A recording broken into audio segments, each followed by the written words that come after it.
Good morning. പക്ഷികളെ കണ്ടിട്ടുണ്ടോ നിങ്ങള്? കണ്ടിട്ടുണ്ടോ? നമ്മുടെ വീടിന്റെ പറമ്പിലൊക്കെ പറന്ന് നടക്കുന്നുണ്ടായിരിക്കും അല്ലേ? ഏതൊക്കെ പക്ഷികളെ പറന്ന് നടക്കുന്നുണ്ടാവാ? നമ്മൾ വീട്ടിൽ വളർത്തും ചില പക്ഷികളൊക്കെ അല്ലേ? ഏതൊക്കെ പക്ഷികളെ നമ്മൾ വീട്ടിൽ വളർത്താം? ചിലർ പ്രാവിനെ വളർത്തും, ചിലർ കോഴിനെ വളർത്തും. ശരിയാ. പിന്നെയോ? പിന്നെ ആരൊക്കെ വളർത്തും? തത്ത ഇല്ലേ?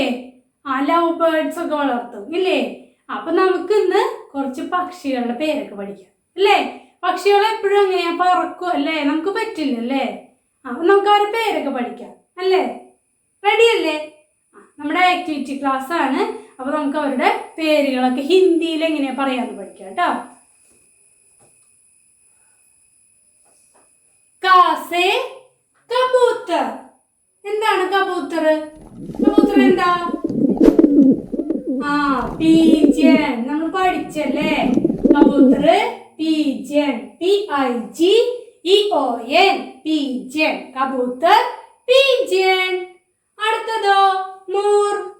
മോർ ഡാൻസിങ് ബേർഡ് ആണ്. ഏത് ബേർഡ് അത്? മോർ. Okay, peacock. പീകോക്ക് ആണ് മോർ.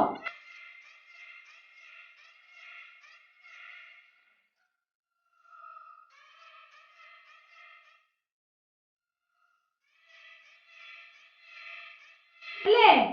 പീകോക്ക്. PEACOCK. പീകോക്ക്. അറിയോ? Peacock. Okay. Then next one, തോത്ത.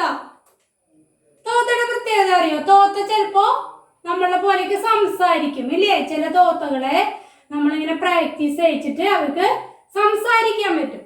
തോത്ത എന്താ? പേരറ്റ്. കേട്ടോ? തോത്ത പേരറ്റ്. PARROT. പേരറ്റ്.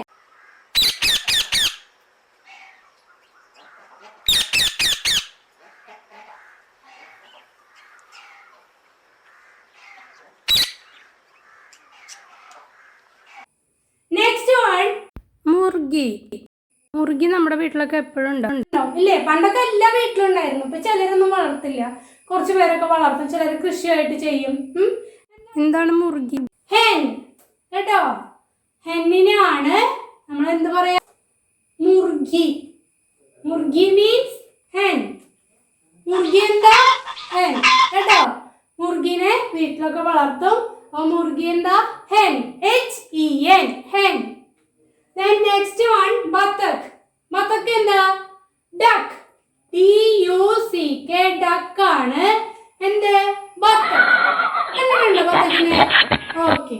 അപ്പൊ നോക്കിയാ ഏതൊക്കെയാണെന്ന്? കബൂത്തർ, പീജിയൻ, മോർ, പീകോക്ക്, then തോത്ത, പാരറ്റ്, മുർഗി, ഹെൻ, ബത്തക്, ഡക്ക്. കേട്ടോ? ഇത്രയാണ് നമ്മുടെ ആക്ടിവിറ്റി. അപ്പോൾ എല്ലാവരും ആക്ടിവിറ്റി ബോർഡിൽ നിന്ന് എഴുതിയെടുക്കണം, പഠിക്കണം. കേട്ടോ? ക്ലിയർ? ഓക്കെ. അപ്പൊ നമുക്ക് ഇന്നത്തെ ക്ലാസ്സോട് വൈൻഡപ്പ് ചെയ്യാം. നെക്സ്റ്റ് ക്ലാസ്സിൽ മീറ്റ് ചെയ്യാം. Okay, thank you. കുട്ടികൾക്കുള്ള ആക്ടിവിറ്റി ഇവിടെ തന്നിട്ടുണ്ട്. ചിത്രം നോക്കി പേരെഴുതുക.